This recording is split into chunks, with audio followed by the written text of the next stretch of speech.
I have a confession to make. I've crossed the line. Hello and welcome back to Bookish, and welcome to this video in which I talk about my fanboydom for the works of Percival Everett.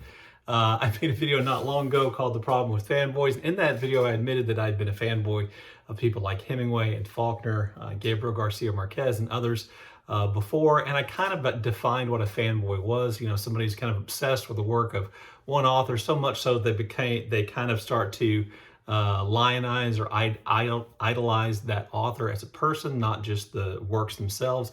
And I admitted that I was possibly on the verge of a new kind of fanboydom with Percival Everett. And so I think I have crossed the line a little bit here. I'm hoping this video, by discussing the works of Percival Everett that I've read and my reaction to them, that I'll kind of pull back from the brink. What made me think that I crossed the line today was that I watched an hour-long interview with Percival Everett, in which he was talking about the book Telephone, which isn't his most recent, anywhere near his most recent novel. I'll try to remember to leave a link to that down below because I think it's really interesting because he talks a lot about his writing process, etc. But that kind of where I'm watching something because I'm interested in the author as much as more than perhaps or as much as, or at least as much as, or near as much as I am in the work itself. That kind of was my little alarm that went off in my head in terms of, maybe crossing the line to fanboydom. And, my interest in and my kind of obsession with Percival Everett strikes me as a little bit odd. I wouldn't say that his writing itself is particularly beautiful or that his style is completely unique or necessarily is what attracts me to the work, even though I do think he has a very clear authorial voice, kind of wry, maybe a little bit arch in there, a little bit satirical, ironical, whatever you want to call it, in his work. It's not the style of his writing which attracts me, which is unusual. And what attracts me is, I think, kind of his sense of humor and his approach to topics and his willingness to write on lots of things and to base books on ideas that he has. And a lot of this comes through in the interview, like I said, which I'll link below.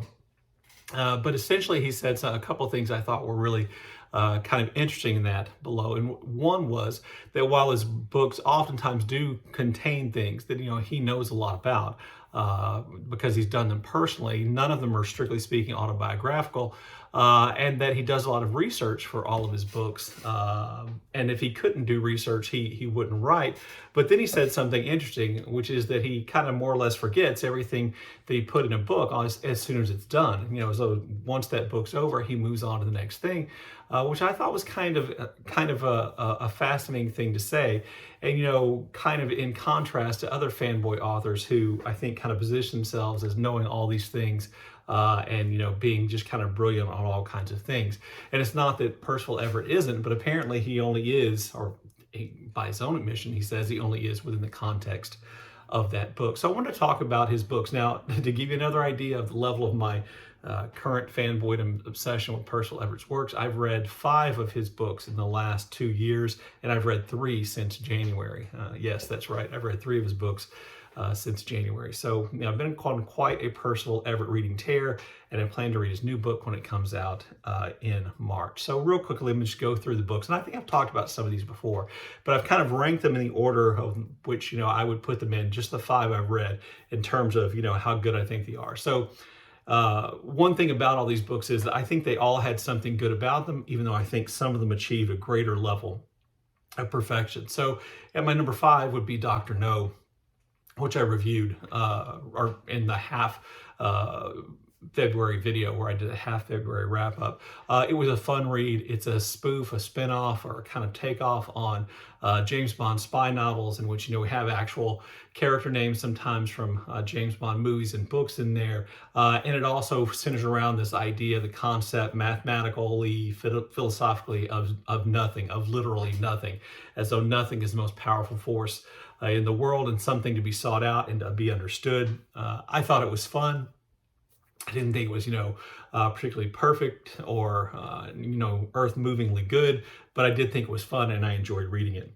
And number 4 on my list would be the book I just finished by Percival Everett, and that is a book titled Percival Everett by Virgil Russell, which is actually a book written by Percival Everett. So this book is a spoof, a takeoff on postmodernist literature and writings and novels in which essentially Everett combines all kinds of, I think almost all the things we associate with postmodernism, kind of the meta nature, the kind of whatever they call that, where you're writing about a book within a book, different points of view, intertextuality, all these kinds of things. What pastiche techniques are used there, things being out of joint in time. These are all true in Percival Everett by Virgil Russell, written by Percival Everett.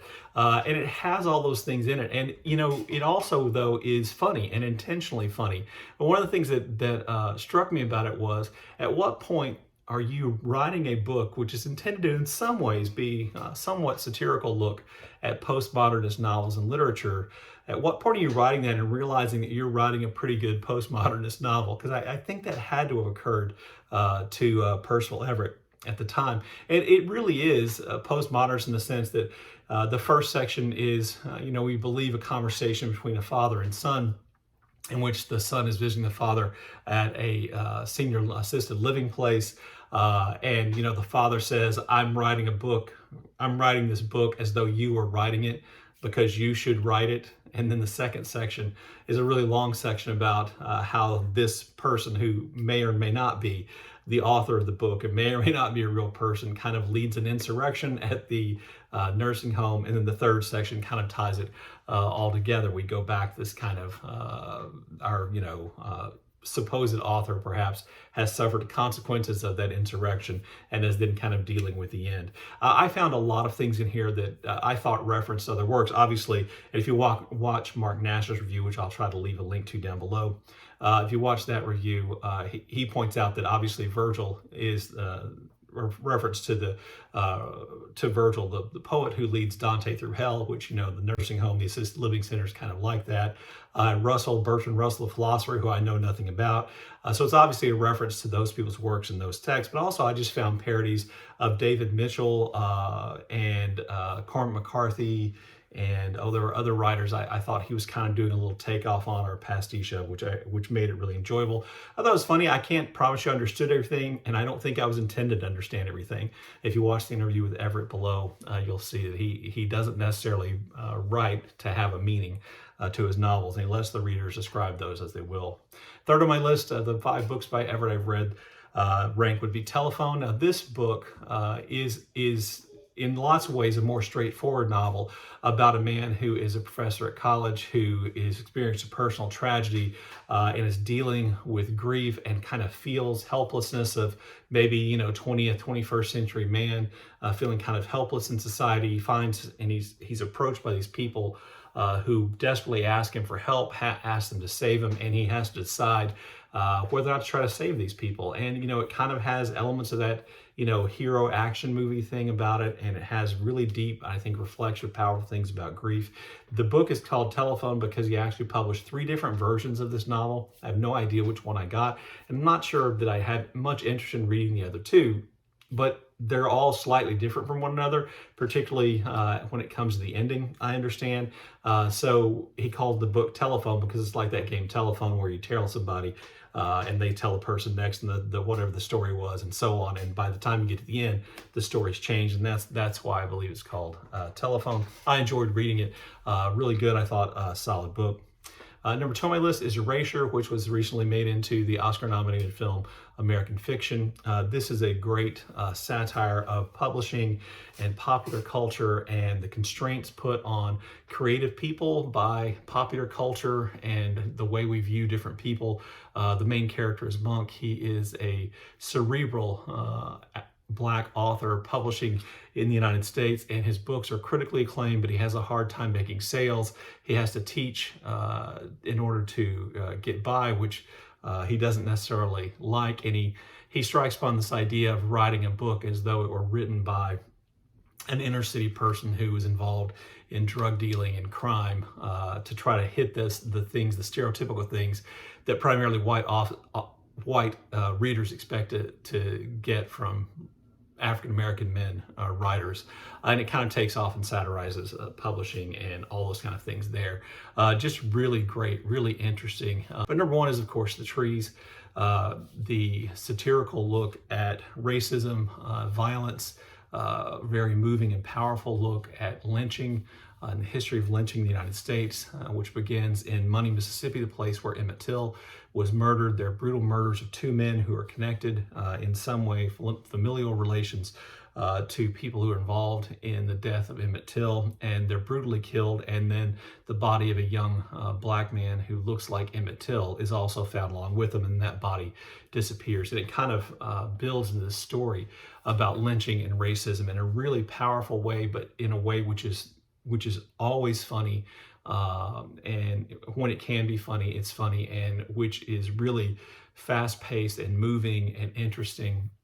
And you kind of have to suspend your disbelief just a little bit, but I think it really works in the form of this novel, and it's just brilliant. You'll find also that a lot of the books that Percival Everett writes are making commentary about issues of race in the United States, but as he would tell you in the interview, he's not trying to hit anybody over the head with a message. He's just writing the book as he thinks it should be written, and not thinking about those things. And yet those things clearly come through in his books. But, you know, that's kind of where I am. I'm looking forward to the publication of James, which is his upcoming book, which is going to be kind of a look at the story of Huckleberry Finn from the point of view of Jim, the enslaved man who at times accompanies Huckleberry Finn on his attempt to escape from his life, and I'm really looking forward to that and what Percival Everett does with it.